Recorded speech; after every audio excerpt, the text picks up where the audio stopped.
کہ پہلے لوگوں میں اتنی محبت ہوتی تھی، حسد جلن نہیں ہوتی تھی، سب کو ساتھ لے کر چلتے تھے. ہمارا ایک جگر کس طرح سے علیحدہ ہو جاتا ہے.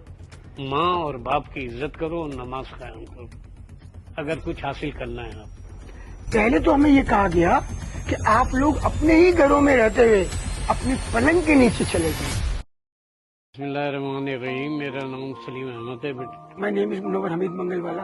بیٹا جب ہمارے تایا اور یہ ہماری فیملیاں، میری پھپھیاں جب پاکستان آئیں تو یہ لاہور میں وہاں کی سب سے بڑی جو مجھے انگریز تھا اس کی وائف کا نام تھا مسز پنٹو. میرے تایا کی انگلش بہت اچھی تھی. انہوں نے روتے دھوتے پہنچ گئے ان کے پاس. انہوں نے بولا کیا چاہیے سلطان احمد؟ انہوں نے بولا یہ ہمارے پاس تو کچھ بھی نہیں، ہم 35 آدمی. انہوں نے پھر انارکلی کے اندر ایک پریس بند تھا، اس کے تالے توڑوائے گئے. وہ قطب الدین ایبک کے مزار کے ساتھ کلیم میں دیا گیا. اور تو 4 منزلہ، وہ 2 منزلہ ہمارے تایا نے کہا ایک تم لے لو ایک تم لے لو. پی ٹی وی ہوا کرتا تھا، پاکستان ٹیلی ویژن، اور جہاں پر آ کر ایک فوج کے صاحب نے یہ بتایا کہ جب وہ ٹریول کر رہے تھے انڈیا ٹو پاکستان تو ان کی بیٹی شہید ہو گئی. اور پورا جو گھرانہ تھا ایک پوائنٹ آف ٹائم پر آ کے انہیں پیاس کی وہ شدت تھی کہ انہوں نے اس بچی کے خون کو چاٹ کر اپنی پیاس بجھائی. آپ ذرا تصور تو کیجیے، یہ جو نئی جنریشن ہے ان کو پاکستان کیسے ملا؟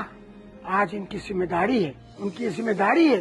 پاکستان کیا ہے؟ پاکستان پہاڑ کا، زمین کا، دیوار کا، عمارت کا نام نہیں. صرف پاکستان نام ہے آپ کا. In whatever profession you are, جب اپنے کام سے آپ اچھی طرح سے you should do your work in such a way کہ یو ڈو یور ورک کے لوگ کہیں ہی اور she is so good that we cannot ignore him or ہر.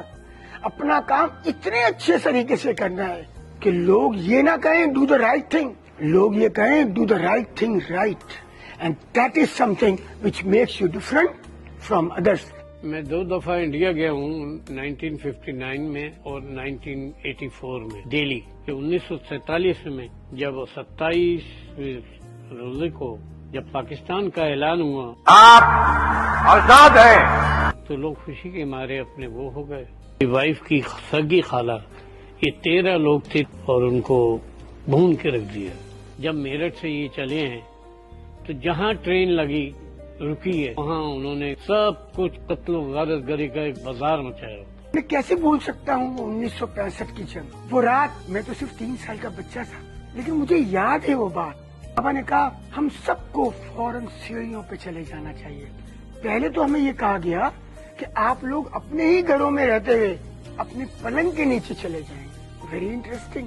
ہمیں کیا پتا، ہم تو چھوٹے سے بچے تھے. میں نے اپنی آنکھوں سے شیلنگ دیکھی. میرے سامنے وہ لال انگارے جس طرح جا رہے تھے، میرا دل تھا محسوس ہوتا تھا کہ بند ہو جائے گا. لیکن ایک بات جو مجھے آج بھی یاد ہے وہ یہ کہ ان سب میں یونٹی تھی. 14 اگست 1947 کا وہ مبارک دن جس دن پاکستان وجود میں آیا، ان کے چہروں پہ ایک اطمینان تھا 1947 کے ساتھ. 14 اگست 1947 وہ دن جس دن ہم نے پاکستان جیسا خوبصورت تحفہ حاصل کیا. شمع بجھ جائے تو جل سکتی ہے، کشتی طوفان سے نکل سکتی ہے. اپنے ارادے نہ بدل، تقدیر کسی وقت بھی پلٹ سکتی ہے. پاکستان زندہ باد. پاکستان زندہ باد.